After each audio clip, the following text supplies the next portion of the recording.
Hello and welcome back to Pet Food Forum TV. I'm your host, Kristen Levine, and I'm here now with Dr. Ken Wilson. You are the head of technical services at Simmons Feed Ingredients. That's me. So Dr. Wilson, just to get started, tell us a little bit about what Simmons Feed Ingredients does. Simmons Feed Ingredient is part of a three-legged stool, as we like to call it.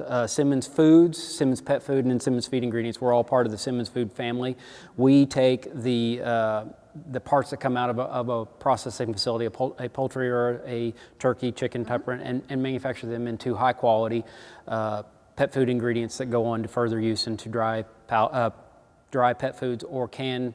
And then we also do some specialty stuff like ProTemp and Palatants and ProCal, some of those things that offer ancillary connections to other industries as well as the pet food industry.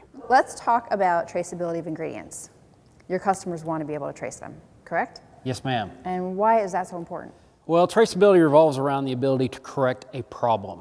Let's say if my customer A has a problem with a proximate analysis or a contamination, they want to be able to get to me and isolate the problem and then ultimately determine if I was the impact to the problem or if my supplier was a problem. So we need to be able to connect the dots of the peoples, the processes, and ultimately the product so that we can mitigate any exposure our customer may have.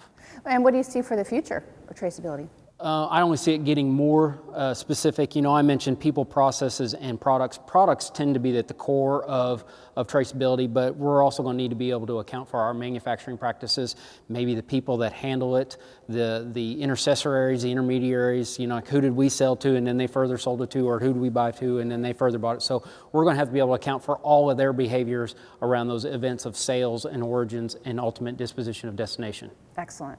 Well, I appreciate your time, Doc. Thank you. Thank you, ma'am. And we'll be back with more great interviews here at Pet Food Forum TV.